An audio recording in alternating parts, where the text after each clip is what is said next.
Oh hey, welcome to Modern Monarchy. Usually we're a little more podcasty, a little less face. And I'm going to try to be a little more face, a little less podcasty. I think I'm still going to post this on Spotify because what we're going to be reacting to, I don't think that the visuals are really going to be necessary. So you could just listen to this.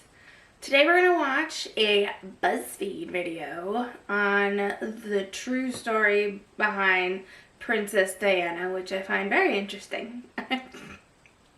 I'm not sure how these people know the true story because it's Buzzfeed, and I doubt that they have close sources who knew Diana. These people don't know the royal family any more than you or I would by Googling them.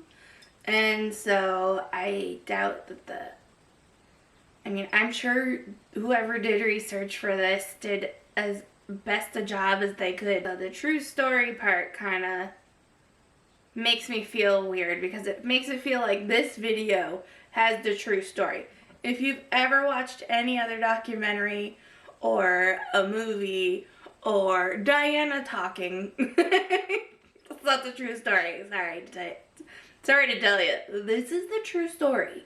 So let's just get started, guys. Let's all learn the true story. So, sorry if the camera's moved, but I got about a minute and a half into my reaction, and my computer did this thing it likes to do where it pretends that there's no internet, but there is.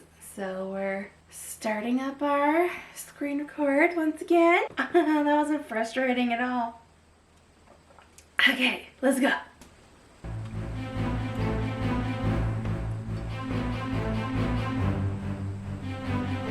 She's aware that she had seen it.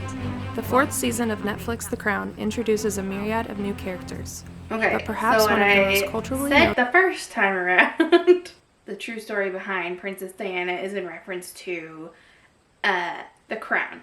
So it's the true story as opposed to The Crown. Whereas when I read the title before watching the video, and I judged a book by its cover, and I fell for the clickbait. It sounded like, oh yeah, we know the truth. Hopefully we'll get a more realistic version of Diana's life. I will be interested though to see how much information you can give me in 12 minutes that's going to be more truthful than what The Crown did.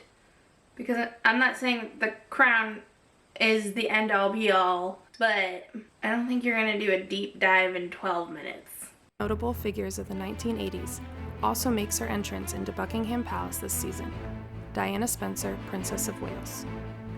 The season follows Diana's courtship, marriage, and relationship breakdown with Prince Charles, ending on an ominous note before any formal separation between the pair. What followed in real life was the devastating end to Diana's life in 1997, a tragedy which shocked Britain and the rest of the world. Diana was born the Honorable Diana Frances Spencer on July 1, 1961, at Park House near Sandringham, Norfolk. When her father, then Viscount Althorp, inherited the earldom, she became Lady Diana Frances Spencer. Her family was acquainted with the royal family for many years, her father working for both King George VI and then Queen Elizabeth, and the two families neighbored one another at Sandringham until 1978. Growing up, Diana attended boarding school in Switzerland, showing a particular talent and interest in music, piano, dancing, and home economics. For finishing school? She was just 16 years old when she first met Prince Charles, the heir to the royal throne, on a weekend in Althorp. Charles had come as a guest of one of Diana's sisters, whom he dated on and off. 2 years later, Diana was living in a... I guess we're not going to talk about the time that when somebody asked about meeting Diana for the first time, he described her as bouncy. She was just a lovely 16-year-old who was bouncy. It's just... how does that not seem creepy at the time? Flat in London, where she worked as a nanny and kindergarten teacher. Her friendship and eventual relationship with the prince began after being invited to Charles's 30th birthday celebration. It wasn't long before cracks in the relationship started to form. In an interview held after their engagement was announced in February 1981, a reporter asked the couple if they were in love. Charles gave a baffling response. Whatever love means. And I suppose in love. Of course. Whatever in love means. Okay, first of all, she quoted him wrong. Very interesting to do immediately before he says it. But we're 2 minutes in, and so far, I'm not getting anything that isn't in The Crown. Diana revealed later that she had been traumatized by this moment. The young woman was quickly thrust into the limelight and fame of the royal family, moved out of her flat, and moved into Buckingham Palace shortly after her engagement. Here, she became incredibly lonely, according to a royal biographer, Ingrid Seward. Most days, she swam, worked on plans for the wedding, and took dance and exercise classes. Aside from this, she reportedly sat around, bored, and alone. Regardless, the wedding took place at St. Paul's Cathedral on July 29, 1981, just 3 weeks after Diana's 20th birthday. The ceremony drew an estimated global television and radio audience of around 1 billion, while hundreds of thousands of others lined the streets from Buckingham Palace to the cathedral that day. The Archbishop who presided over the ceremony dubbed the wedding the stuff of which fairy tales are made. What awaited Diana, however, was regrettably nowhere near fairy tale fodder. Later, Diana would recall that she and the prince had met all of 13 times before getting married. She also pointed to an instance wherein Prince Charles placed his hand around her waist and commented, "A bit chubby here, aren't we?" Yeah, I remember that. The royal family was generally unsupportive of the princess's struggle. In one of Diana's conversations with the Queen, she implied that Charles and Diana's relationship was struggling because of Charles being unable to cope with her eating disorder. Diana also became severely depressed. I think it's not just her eating disorder. I think Charles didn't have the ability to deal with emotions in general. And so, what do you do except turn in on yourself because no one wants to deal with you and you're being made to feel like you're difficult because you have feelings and they aren't happy. And this is where it gets complicated for me because I tend to try to get into someone else's head and understand why they do the things they do. So I understand Charles didn't have the most lovey-dovey, feel all your feelings childhood. He was not encouraged to have feelings, so he didn't know what to do with feelings. And also, I think that he had a lot of strong advice from his family to marry Diana because she was what they wanted. Supposedly, she didn't have a bunch of boyfriends beforehand because she was very young and she was really pretty and she had a good background. I know that after Camilla got married to Parker Bowles, that Charles did try to meet up with women more his age, but they either didn't want anything to do with being in the royal family because they were old enough to know better, or because they were old enough to know better, they also were old enough to have a past, to have had previous boyfriends, and at the time you didn't want to marry somebody who might have screwed around with some other guy, and the idea is that maybe that guy is going to come back and be like, "Oh, I slept with the queen," which is interesting because Charles was allowed to do whatever the heck he wanted with girls, and nobody was worried about girls coming out and being like, "Oh, I slept with the king." What my point is here is that I understand he was trying to do the right thing, but ultimately, this is his fault. He made the decision to marry her, and he did not put in the work to figure her out or to understand how to help her with her emotions and comfort her and make her feel better. Instead, he did things like, oh, we're a bit chubby here, aren't we? Like, this marriage doesn't seem to be working. I'm gonna go hang out with Camilla. Like, things that don't help. It doesn't help. Charles. Anyways, I'm gonna keep going. And later revealed that she attempted to kill herself. On top of everything. She tried to kill herself. And she threw herself down the stairs. She threw herself down the stairs when she was pregnant with William. Hello? Can anybody help this woman? You know who picked her up at the bottom of the stairs? The Queen. The Queen, not Charles. I don't know where Charles was at the time, so maybe I can't blame him. But, like,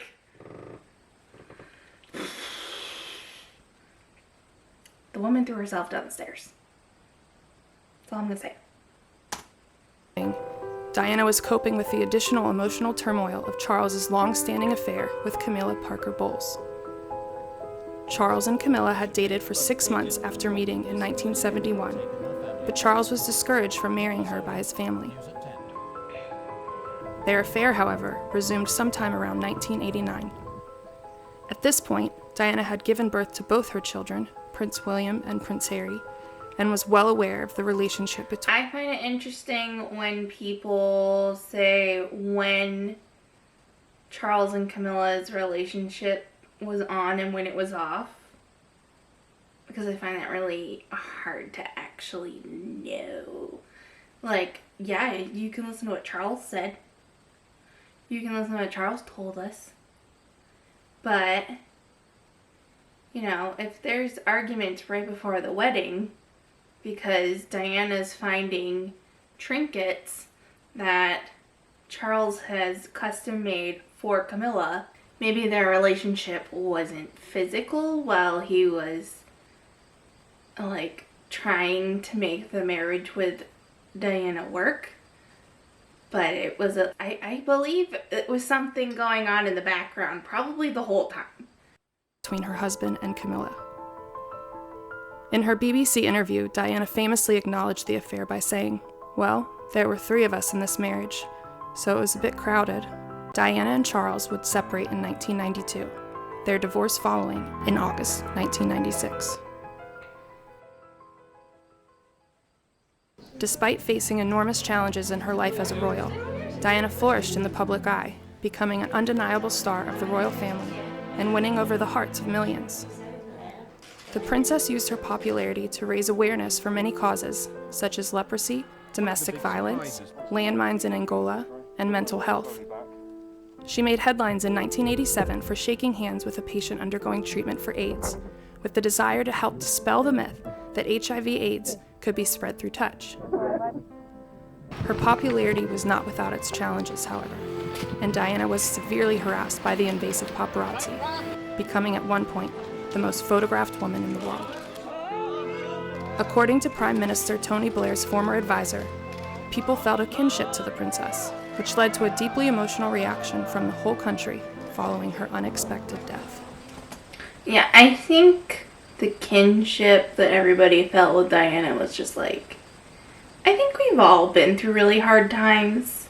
At some point, it's really hard not to see yourself in her, and then to see her use her popularity to bring attention to different causes around the world that other people weren't really paying attention to. It really just endeared you to her more. In August 1997, a year after her divorce from Charles, Diana went on holiday with her partner, Ahmad Dodi Fayed. The two vacationed on the French Riviera for 10 days, then traveled to Paris, where they would meet their disastrous fate.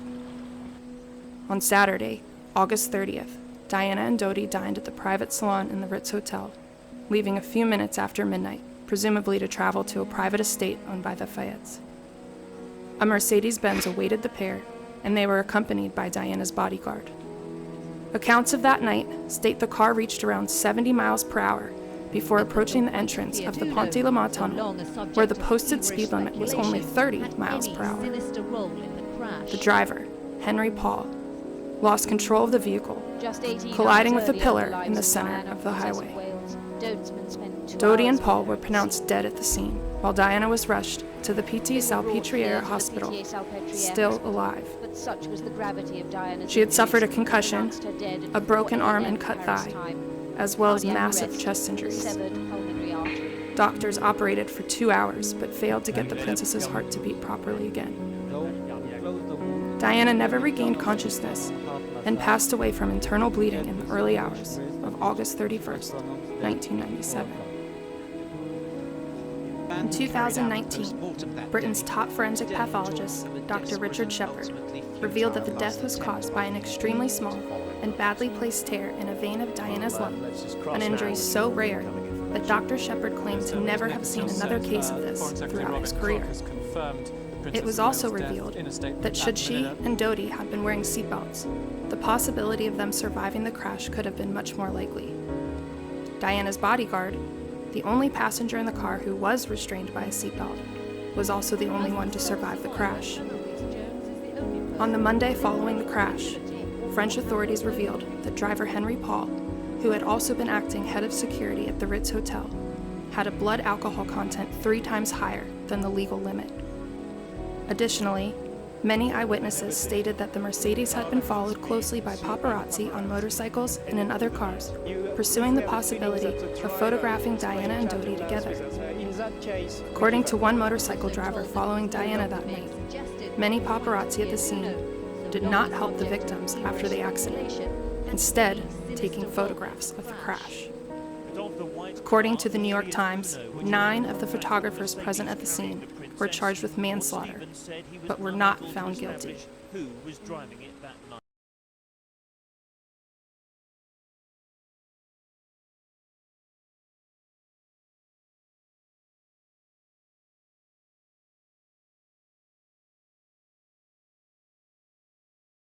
Diana once famously stated that she wished to be a queen of people's hearts, leading from the heart and not the head.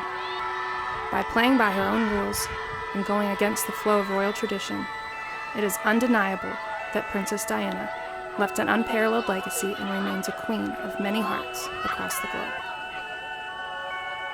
Alrighty, so the end of the video, like the last 3 minutes or so, I didn't really have anything to add to that.